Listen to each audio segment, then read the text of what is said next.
lots of periods during the time that I was with the firm that I could have gone elsewhere, been headhunted and got more money, but they always persuaded me to stay with them. And in fact, when I retired at 65, they put on a big celebration at the local hotel near our offices, invited all my clients. Anyhow, they gave me £1,000 present, said goodbye, and then the managing director said to me, if you stay at home for a week or so, then would you like to come back as a consultant? I said, that would be absolutely great. He said, yeah, you've got a lot of outstanding jobs I wanted to clear up. It would take you a year or two to do that.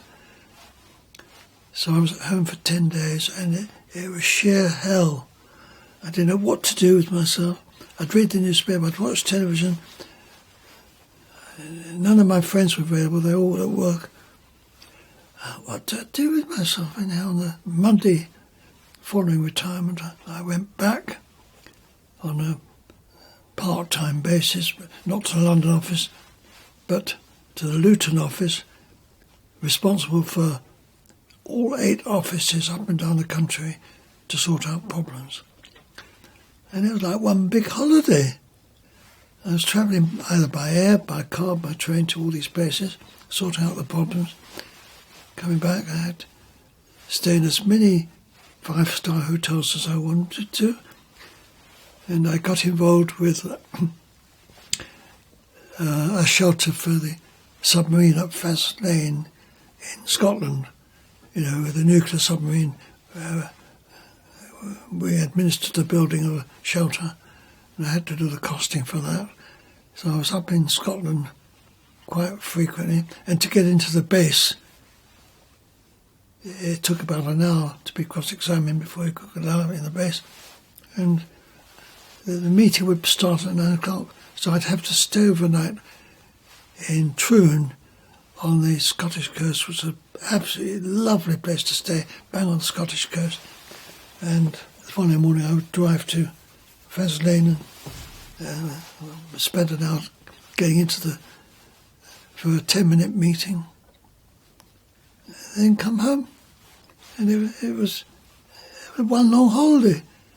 Anyhow, a year passed, 2 years passed, I'm still doing it. 3 years passed, 4 years passed. I found myself at 72, 7 years after I'd retired, still tracing up another country. And then he gave me a job.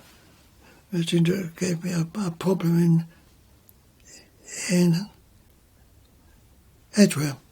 The community hospital was built, and a contractor built it, having put in a bid for $3 million. He was the lowest.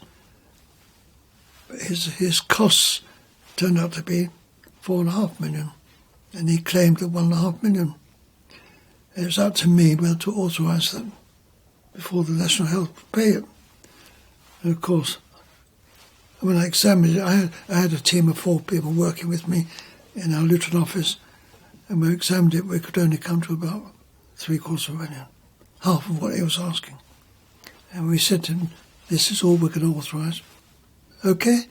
He said, no, not accepting that, and going to arbitration. And which would have meant preparing a case, you know, it's like a court case. And to do that, you work 7 days a week, you know, to prepare that and be ready to stand in front of the adjudicators and explain why you come to $750,000 and he's claiming $1.5 million. And I'm afraid at 72, I decided enough was enough. And I let the boss do that. He was quite happy. He said he would take over from where I left off. And of course, they only got an award for $750,000. They did, and they went bankrupt. But by then, I developed other interests, you know. I started doing voluntary work for the synagogue, and as a surveyor, I made sure that the buildings were refurbished, and it took me 2 or 3 days a week to do that. So I had other interests by then. I couldn't have retired at 65 because I had no other interests. You know, I was so glad that he asked me to come back. And not only that, however much you pay into a pension scheme, it's not enough when you retire. So I was earning a good salary, more than I was when I was running the London office, because I was going up and down the country a lot. I paid very well, and it still enables me to live a very pleasant life without any shortage of money, because of what I worked for the 7 years and invested in most of it. So I had a very good life in that firm. I was very, very fortunate. There was no anti-Semitism at all. The boss actually belonged to I think a Quaker organisation. He was very religious himself, and he always used to say, "You got to get away if you've got Jewish holidays coming up. Take the time off. Off you go."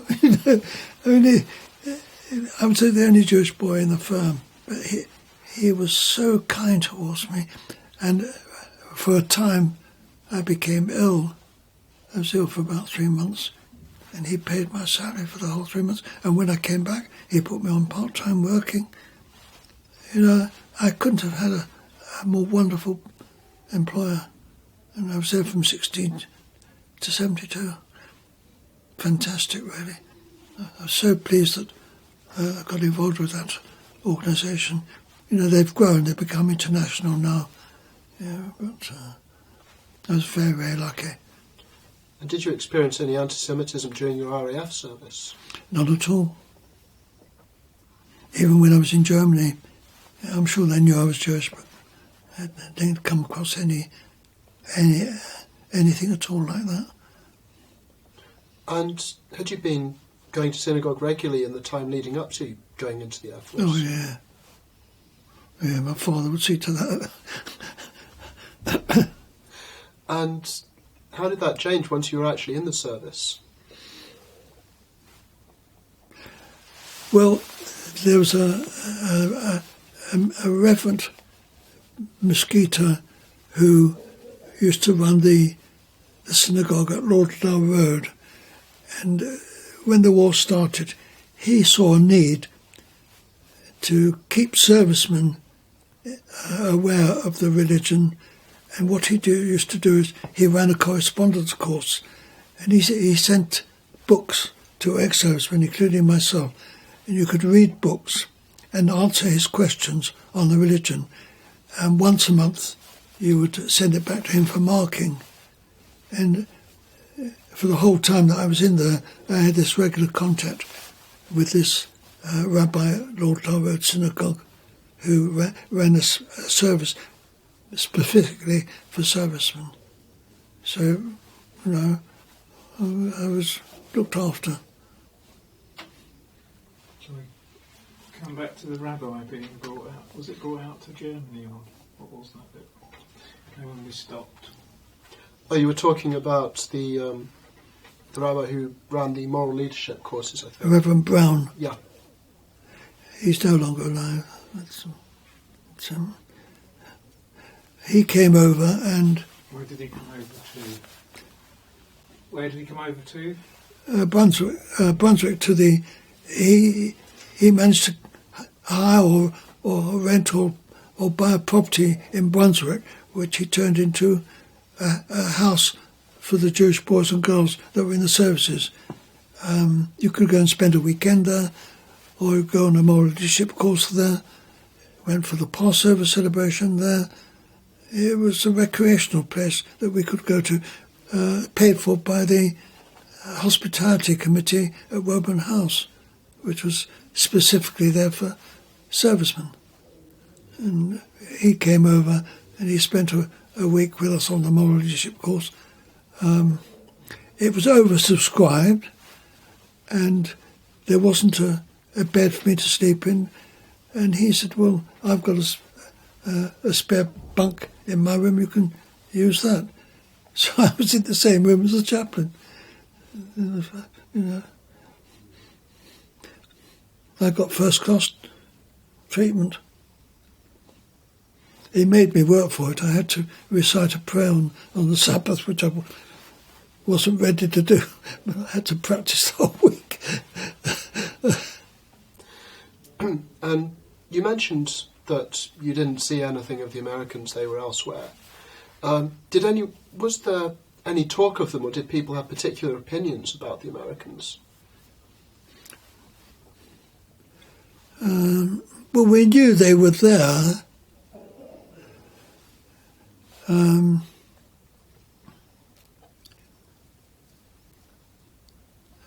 There was the American zone, but it was so detached from the British zone that we really had nothing to do with them. We knew they were active and they were doing things, but there was no contact between us at all. They never came to visit us, and we never went to see them. It was completely separate. Were you keeping a tally of how long it was to go until demob? No, it came all of a sudden. I was so busy on the airlift that I didn't think about demob at all. I mean, I think I came home on leave once or twice from Germany, and on each occasion I went to see my employer, and he assured me then that my job was open for me when I got back. And I wasn't worried about that. I knew that I had a position available waiting for me to go back to, because I had to continue my training. I'd only passed the first exam and I had 2 others to take. I had to go to the Regent Street Polytechnic every night to study,